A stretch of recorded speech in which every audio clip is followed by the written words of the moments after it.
Welcome back. This is part 2 of what happened to that story. The attempted breach on private medical records relating to Catherine, the Princess of Wales. The Mirror's royal editor breaks the story on March 19th, 2024, that there has been an attempted security breach to access Catherine's medical records. This is days before she is spotted at Windsor Farms with William, as reported by TMZ and The Sun. March 20th, we now know that she films this health update video.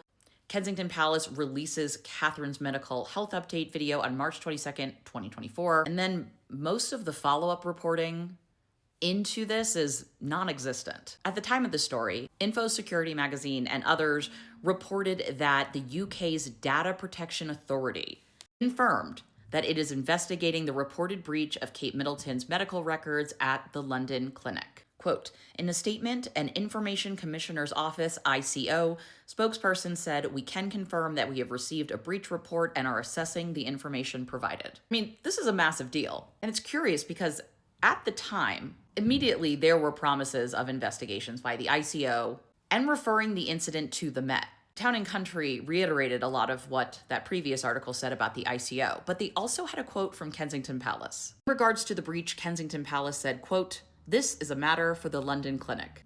It's very laissez-faire and strange given the severity of what happened. We've seen Kensington Palace speak out against Catherine getting baby Botox and hair extensions. It's so weird when your whole thing is about right to privacy, which I agree, everyone has a certain right to privacy. It is so strange when that is your message. To then basically shoulder shrug a potential actual invasion of her privacy. We can all agree accessing someone's medical records is an invasion of privacy. And then there's this nugget.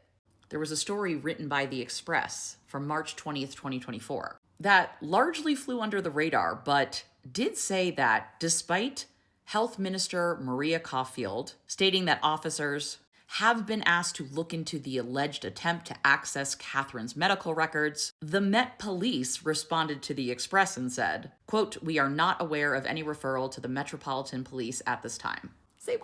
The story essentially disappears until June of 2024. Headline, were private hospital staff who tried to pry on Kate Middleton's files caught in a decoy trap sting by health chiefs. This article is purely speculation because, and this is of note, apparently, it still hadn't been referred to Scotland Yard. A lot of the info in this piece comes from Sam Smith, who was interviewed for the piece. He is of the health data privacy group Med Confidential. If a breach is suspected, hospitals have to launch their own inquiry, and then the ICO has to launch an inquiry into if the management did something wrong, and it can be a laborious process. I know, aren't we shocked? He also says, interestingly, that, quote, it's rare that people find out when a data breach has happened, even rarer that they can get the evidence to prove it, and if they do, the process is still very slow. A few months ago, I reached out to Sam Smith with some follow-up questions. Unsurprisingly, I didn't get much, but he did say that the decoy theory had been posed. I'm assuming it had been posed by the Daily Mail for this story. And this also makes me wonder, who slipped the news of a potential medical breach to the Mirror and why?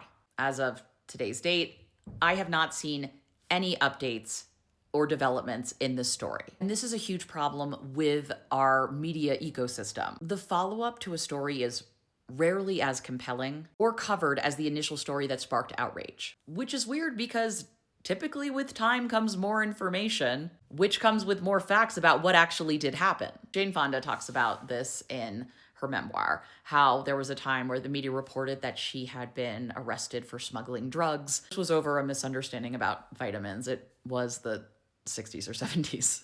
The story was not true.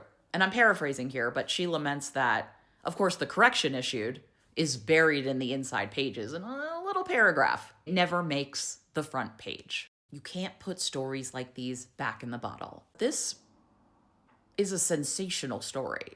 And isn't it in the interest of the public to know if there are these massive security breaches? Why aren't we prioritizing the story?